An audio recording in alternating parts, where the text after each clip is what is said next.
j'en viens à simplement, parce que c'est ça, moi, la question que je vais vous poser, les cartes du monde sont-elles fausses? On sait très bien que la carte du monde qu'il y a aujourd'hui dans toutes les écoles est fausse. C'est la projection de Mercator, et je propose de regarder tout de suite. La voilà, on l'a, elle est fausse cette carte. Alors pourquoi elle est fausse? Vous allez nous le dire après, mais d'abord je voudrais qu'on regarde un extrait de À la Maison Blanche, vous savez, la série américaine, où on voyait tout à coup des géographes qui venaient à la Maison Blanche qui disaient cette carte est fausse, faut qu'on la remplace par la vraie. Regardez un extrait de À la Maison Blanche. Le cartographe flamand Mercator a dessiné ce planisphère au XVIe siècle.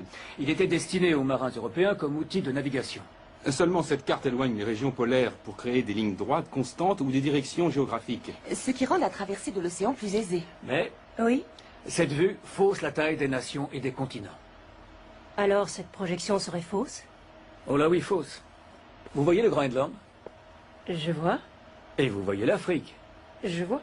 Ces deux masses de terre semblent à peu près de la même taille. Oui. Eh bien, que diriez-vous si je vous disais qu'en réalité, l'Afrique est 14 fois plus grande? Ah oui. Ici, nous voyons que l'Europe est largement plus grande que l'Amérique du Sud. Or, l'Europe a une superficie de 10 millions de kilomètres carrés, alors que l'Amérique du Sud fait 23 millions de kilomètres carrés. L'Alaska paraît 3 fois plus grand que le Mexique. Or, le Mexique est plus grand de 10 millions de kilomètres carrés. L'Allemagne est située au milieu de la carte, alors qu'elle se situe plus au nord de la Terre. Attendez.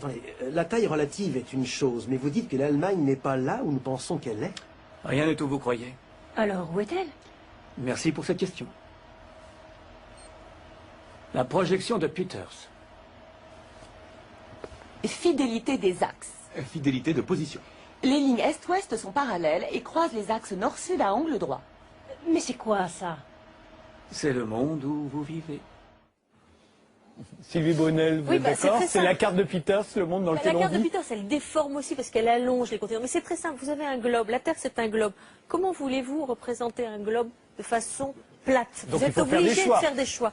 Et l'histoire de la cartographie, c'est une histoire encore, en Europe en tout cas, qui est européocentrée. Nous avons choisi les cartes qui nous arrangeaient. Si vous allez en Alors, Australie... la projection de Peters qu'on voit là, elle arrange qui? Celle qu'on voit actuellement là. Elle est plus exacte au niveau des superficies, c'est-à-dire elle rend exactement les superficies. L'Afrique, c'est presque le quart des terres émergées.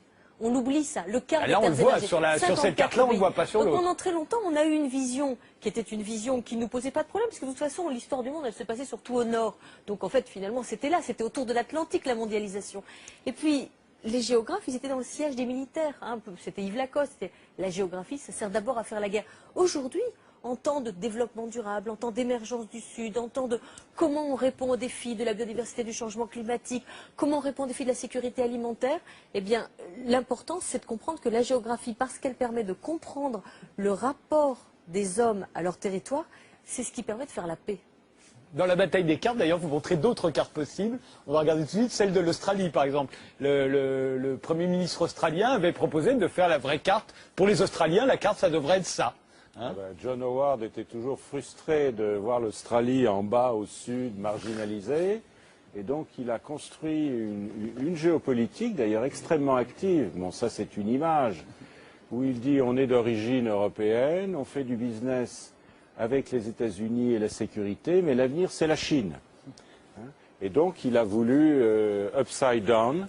C'est une carte de Stuart Miller qui date de 1983, mais qui a été, au fond, qui a illustré cette réflexion géopolitique des Australiens, au fond, au moment de l'émergence de la Chine.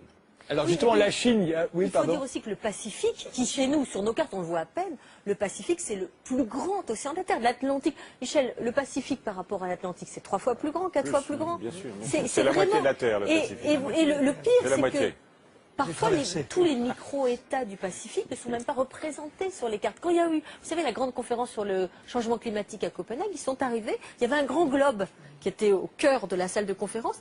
Il n'y figurait pas. On avait oublié tous les États du Pacifique, les petits États du Pacifique. Donc c'est pour vous montrer que la représentation cartographique, c'est toujours un choix. Et alors celui-là, ce serait la carte des navigations de la Chine. Il y a 200 projections cartographiques. Ça, c'est, je trouve, la plus intéressante. C'est une variante de la projection de Molvay qui s'appelle Atlantiste. C'est une carte d'une compagnie de navigation chinoise qui essaye d'exploiter la route maritime possible entre Shanghai à droite en vert et Rotterdam, New York, par la route du nord-ouest et la route du nord-est. Mais vous voyez à l'ouest l'Antarctique, à l'est, sur la droite, on ne le voit pas, mais il y a l'Australie. Et je trouve que c'est une vision qui montre qu'aujourd'hui, une compagnie chinoise de navigation a une vision globale.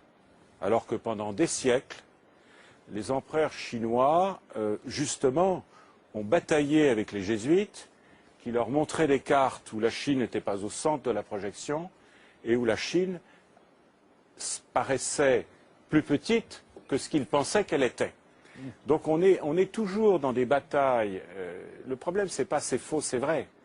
La question, c'est la question des représentations et des cartes mentales. Alors justement, il y en a une, ce sera la dernière que je vais montrer, c'est la carte des militaires américains, on va dire. Alors là, et là, on retrouve la carte de Mercator. En fait, on comprend pourquoi elle a du succès, la Mercator, c'est celle des Américains. Le Mercator, non, c'est la carte du département d'État, du Pentagone, du Quai d'Orsay, mais aussi de Médecins sans frontières. C'est vrai. Et de Google. C'est la carte des Occidentaux. Non, c'est pas la carte des Occidentaux, c'est la carte de l'hémisphère nord. Ouais. Il y a les Russes là-dedans. Là, c'est qu'aujourd'hui, avec le numérique, on n'est pas foutu d'avoir Google, une représentation Google, réelle. Exactement. C'est ça qui est incroyable. Google, Impossibilité. c'est ce que j'essaye C'est ça d'expliquer. C'est une projection qui est avantageuse. Ah oui. C'est une projection qui est avantageuse. Voilà. Qu'est-ce que vous disiez? J'expliquais juste que bien sûr que c'est possible d'avoir une représentation réelle, même si on vient de nous exposer les difficultés, mais l'enjeu c'est la représentation et comment chaque nation, et surtout les nations dominantes, décident de se représenter aux yeux du monde. Si tout à l'heure dans l'exposé, on nous a parlé des premières cartes faites par les navigateurs. Enfin, Mercator, c'était ça, c'est ce qu'on voulait voir, c'était l'Atlantique. Voilà, l'entrée des nations européennes. Il existe quelque part dans le monde dans une l'ère moderne. représentation réelle de la... Non, pas en deux dimensions. Vous êtes écrivain, la seule représentation réelle, c'est celle de José Luis Borges. C'est une carte dont l'échelle serait 1 sur 1. C'est-à-dire une nappe qui couvrirait la Terre. On ne peut pas représenter sur un plan une sphère. Sur aucune Donc carte. vous avez des choix de déformation. Là, c'est un choix installé dans les esprits qui est en plus qui découpe le monde en théâtre. Le mot Moyen-Orient, c'est un théâtre militaire. Asie du Sud-Est, c'est 1943. Moyen-Orient, c'est Londres, 1939 au Caire. Central Europe, Europe centrale, c'est un théâtre de l'OTAN. Nos représentations du monde sont stratégiques, idéologiques et maintenant les banques d'affaires. Denis Et Podalides. Structure. Et le pétrole. Denis Podalides. Je suis comme vous, là. Puis, baba. Vous ne pensiez pas que les cartes du monde étaient Je ne fausses. pensais hein. pas. Moi, je pensais que le Mercator, là, c'était Alors, celle que j'avais. remontrez-nous la Peters, parce que Peters aussi est fausse. Et pourtant, elle a l'air plus vraie, Peters. Non, mais la projection de Peters est extrêmement intéressante parce qu'elle a été rendue célèbre par Willy Brandt dans le rapport de 1973 sur le Nord-Sud. Willy Brandt, en fait, Allez très vite parce que ça va se terminer. géopolitique allemande, l'Allemagne essaye de se sortir du carcan Est-Ouest et a une politique au Sud. Aujourd'hui, en 2012, l'Allemagne est au Conseil de sécurité, son slogan, l'Allemagne partenaire du monde. L'Europe, c'est trop petit. Les surfaces, c'est quand même juste, là. Les surfaces sont justes, mais pas les distances. Il n'y a aucune route sur la mer, aucune route. La route la plus courte n'est jamais une droite. Mais non, c'est Jacques Sapir, la Russie est toute petite. Là. Oui, tout à fait. Alors par contre, ce qui est très bien rendu, c'est l'allongement. Elle perd, si vous voulez, en hauteur, et là on voit bien qu'elle est écrasée, mais ça rend bien compte de l'allongement de la Russie. Si vous voulez, c'est un pays où... D'est en ouest, vous voulez dire. D'est en ouest. Quand vous allez à Novosibirsk, qui fait partie de la Sibérie occidentale, vous mettez plus de temps depuis Moscou que pour aller de Paris à Moscou. Hein, c'est 3h45 pour faire Paris-Moscou, c'est 4h30 pour faire Moscou-Novosibirsk. Si vous allez à Khabarovsk, ça sera 7h30. Si vous allez à Vladivostok, voilà. Mais là, ce qu'on voit bien, c'est par exemple que Buenos Aires, c'est la ville la plus loin de Paris, par exemple. Absolument. On se rend compte que quand on y va, normalement sur la carte de Mercator, on a l'impression qu'elle est toute près. Tout à fait. Et que Shanghai et Tokyo sont bien plus loin. La ville la plus loin de Paris, c'est Wellington. La ville, ou la Nouvelle-Calédonie. Dernier mot. Ce qui est fascinant, c'est l'Afrique. l'Afrique, c'est... Ah, c'est grand l'Afrique, hein, en vrai. Tellement grand. Les Et maintenant, surfaces, avec cette C'est dingue, on nous a croissance, menti, avec hein. cette croissance qui est en train d'arriver en Afrique, on va en entendre parler. Le Ghana, plus 16%. Et c'est Chantal Boydon. 2 milliards. Sylvie Boydon. L'Eldorado. Juste à la fin. L'Eldorado. Non, mais il faut regarder le sous-sol. Il faut regarder le sous-sol. L'Afrique, c'est 2 milliards. Ça va être 2 milliards d'habitants en C'est le 2005. sous-sol, c'est la Là, il y en a 1 géologie. milliard. Oui. Ça veut dire que ça va être multiplié par deux. C'est grand et c'est riche. Il y a plein Comme de le Brésil. pétrole, plein de minerais. Tout. Sabrine Ouattin, un dernier mot. Des pays qui partent en Non. croissance. Richard Millet, un dernier mot. Non. Non. Catherine Colliot, Hélène, non. Tout le monde a dit tout ce qu'il avait à dire. J'ai tellement peur de vous tromper, vous me donnez Oui, bah attends, la je regarde parole. les noms, mais j'ai très très peur. Ces cartes ne sont pas étonnantes. Oui. En tout cas, voilà. Et pourquoi elles ne sont pas étonnantes? Elles sont pas, parce qu'elles reflètent vraiment l'organisation géopolitique et économique du monde, donc elles sont très logiques en fait. Enfin, en tout cas, on en a appris de belles ce soir, parce que moi, je ne savais pas que tout ça était pipeau. Hein, donc, Voilà. Merci. On peut se poser des questions. Encore On des choses. supprime la géographie de l'enseignement secondaire. Et la C'est un géographie, c'est scandale. ce qui permet de lire le monde et de comprendre le monde. Quand vous êtes à l'école et que vous regardez la carte du monde, la manière dont la carte du monde est faite dit déjà quelque chose sur l'histoire et sur la manière dont on pense les cultures. L'Europe est toujours quand même assez au centre, et même cette construction nord-sud impose d'une certaine manière une hiérarchie. Si par exemple on mettait l'Afrique au centre d'une carte et qu'on la regarderait, on verrait les choses tout à fait autrement, parce que la manière dont le monde se dessinerait sous nos yeux nous ferait penser autrement. Les cartes géographiques sont des cartes mentales au sens où quand on voit les frontières, on pense que ce sont aussi des frontières à propos des populations et de la culture. Et que, bah tiens, là, dans cet hexagone est contenue la culture française. Là, dans l'Italie, serait contenue la culture italienne. Là, c'est la culture africaine. Or, avec cela, on oublie qu'il y a eu des échanges depuis très très longtemps entre les peuples, on pourrait dire, et entre les mondes. Donc il faut se défaire des cartes géographiques qu'on nous apprend à l'école. Ce sont des mensonges. Ce sont des mensonges.